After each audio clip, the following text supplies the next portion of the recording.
Tout a commencé par une erreur, menant à l'une des catastrophes nucléaires les plus étranges de l'histoire des États-Unis. C'était une histoire de secret, de dissimulation et peut-être de meurtre. Aujourd'hui, dans The Infographic Show, nous racontons l'histoire du cadavre le plus radioactif des États-Unis.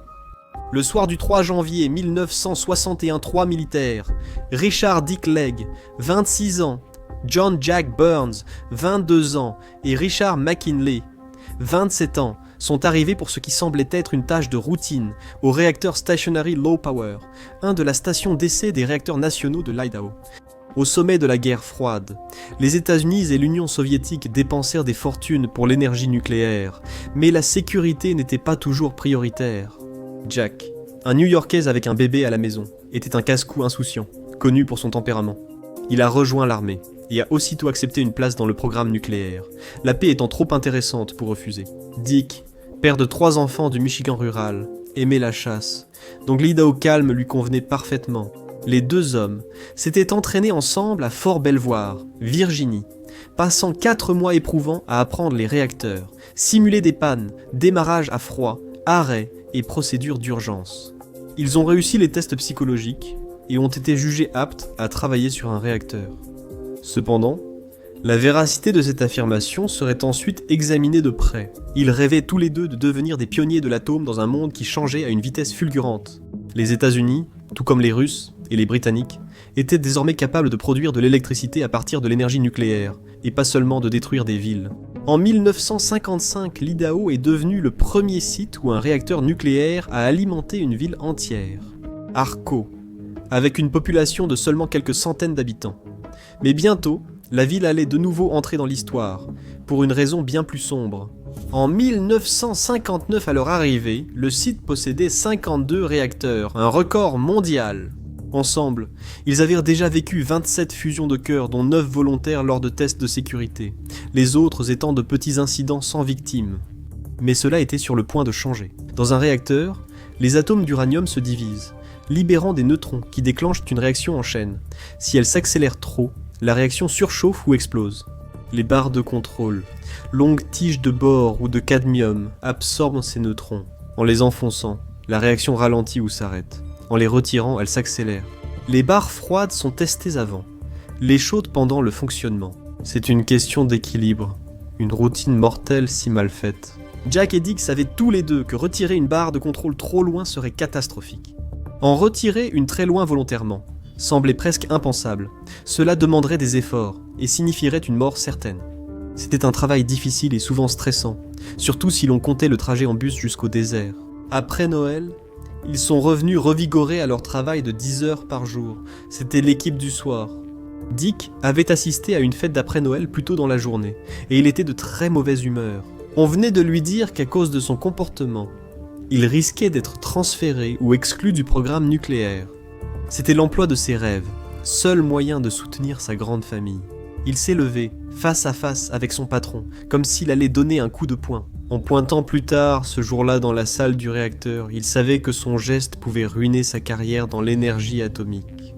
La vie de Jack était en ruine, son mariage si chaotique qu'il ne dormait plus chez lui. Il était complètement fauché, et avait déjà bu 2 bières en arrivant pour son service ce jour-là. Depuis des années, il se disputait fréquemment avec sa femme Arlene, leurs disputes éclatant au moins 1 fois par semaine. Et quand Jack faisait la fête, il la faisait à fond. Puis, le week-end, il allait souvent dans les collines pour être seul quand il ne rendait pas visite à des prostituées. Pour beaucoup, Jack n'était pas destiné à être père dans un mariage qui étouffait son esprit libre, égoïste et souvent imprudent.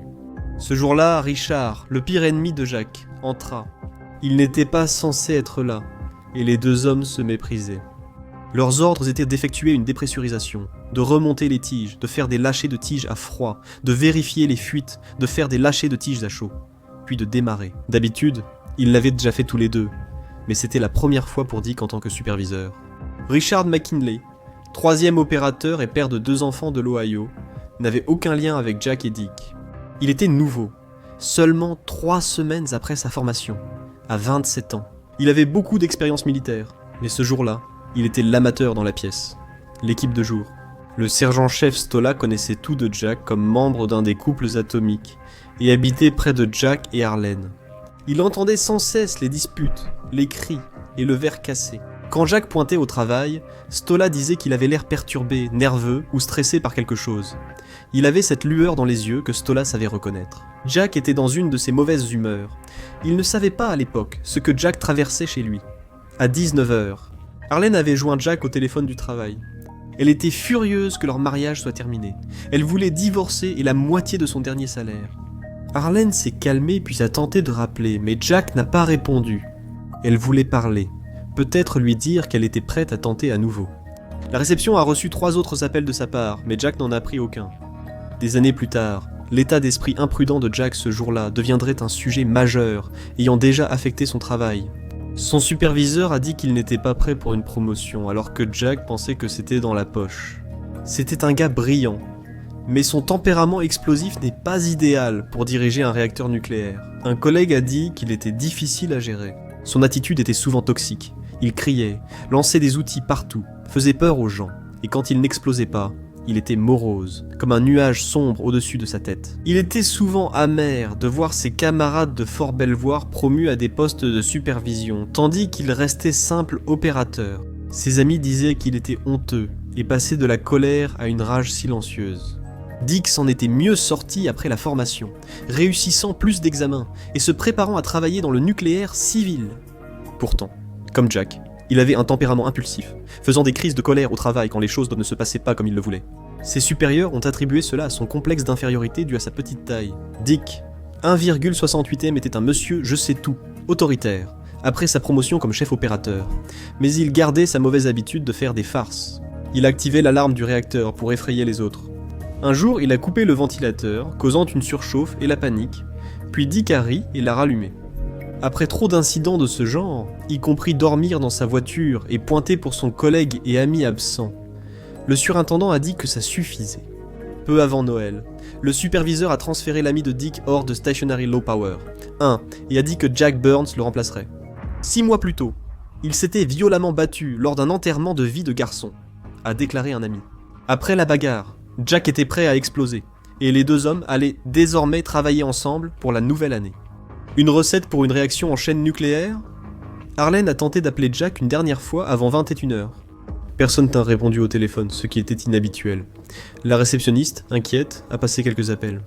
À 13 km, sur la route du désert, l'alarme a retenti à la caserne des pompiers, à 21h01.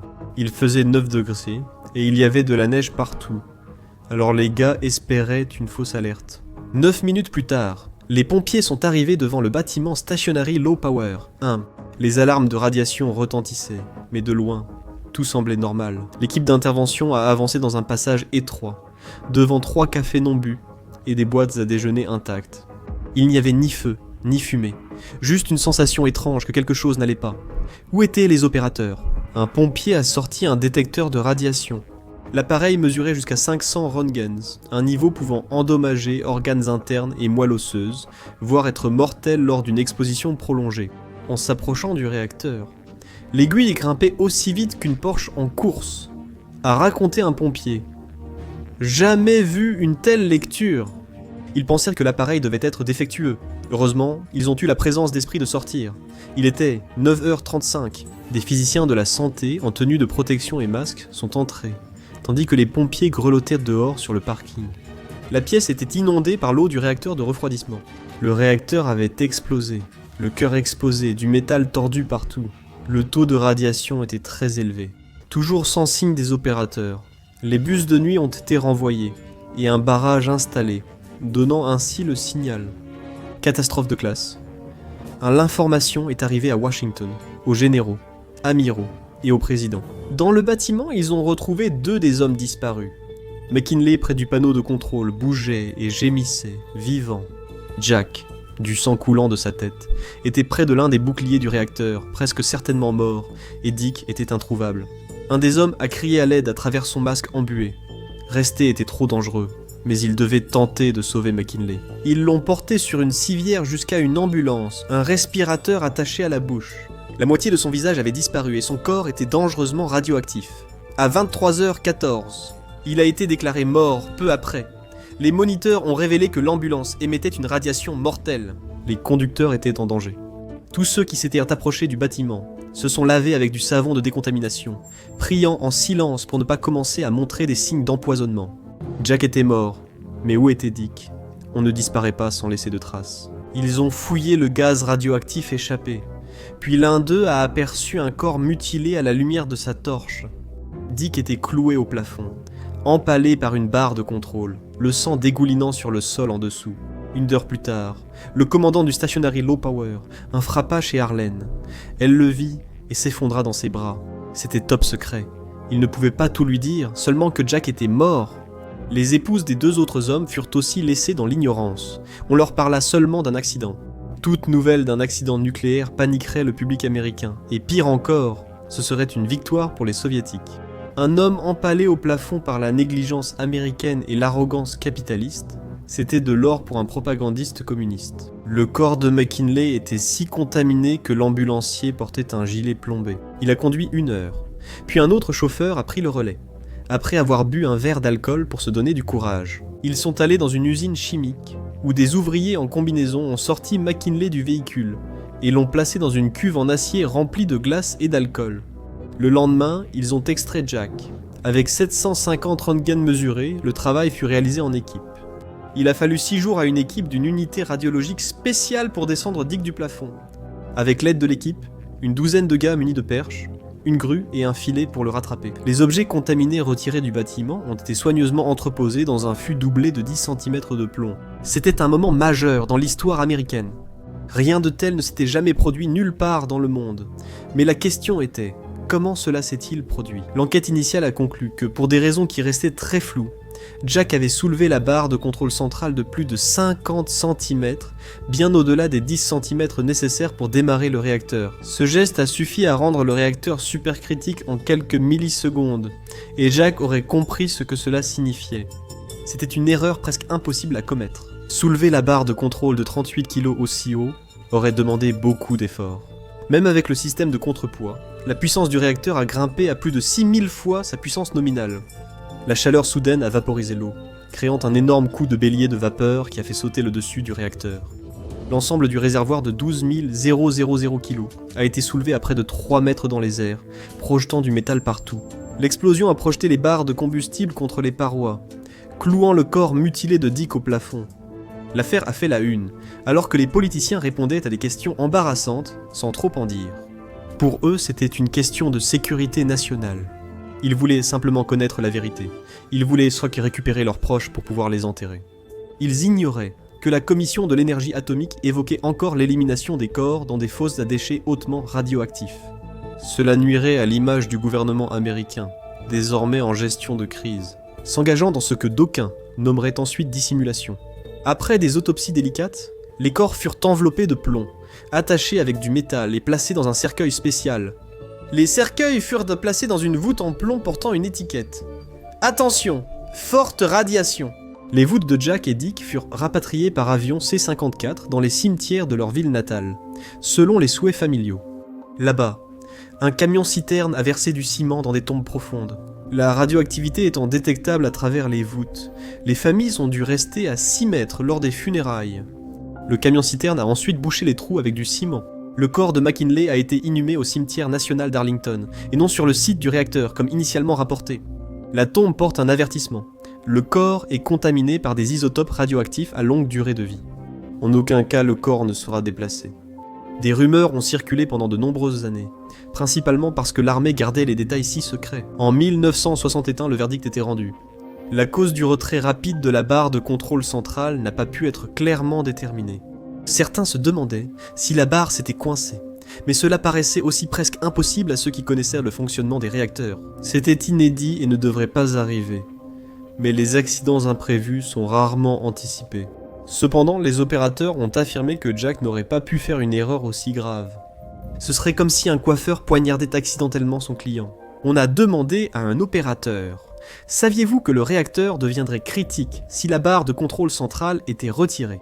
Il a répondu « Bien sûr, nous parlions souvent de ce que nous ferions. Si nous étions à une station radar et que les Russes arrivaient, nous l'arracherions. Même aujourd'hui, dans les années 2020, un ancien analyste de la sûreté nucléaire du laboratoire national de l'Idaho estime qu'il aurait été presque impossible pour Jack de commettre cette erreur en cas de sabotage. Ce récit ne convenait sûrement pas au gouvernement américain.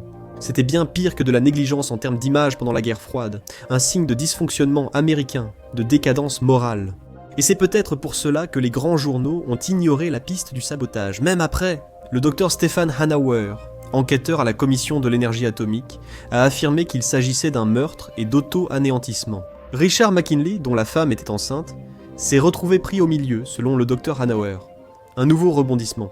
Il a dit qu'il y avait un triangle amoureux, que Dick couchait avec Arlene. Mais cela aurait pu être la commission de l'énergie atomique qui essayait de rejeter la faute sur une erreur humaine pour un réacteur mal conçu dans une industrie qui vaut beaucoup d'argent. La vérité a mis des années à sortir. Les problèmes de colère de Jack et Dick étaient réels. Jack était au bout du rouleau, fauché, pensant que sa femme venait de le quitter. Et on lui avait dit de travailler sous les ordres d'un homme qu'il méprisait et enviait. Donc, peut-être que le sabotage n'était pas à exclure. C'était la première fois qu'un réacteur causait des pertes humaines. Mais si vous voulez voir une catastrophe à une bien plus grande échelle, regardez l'explosion nucléaire de Tchernobyl expliquée heure par heure, ou regardez plutôt cette vidéo.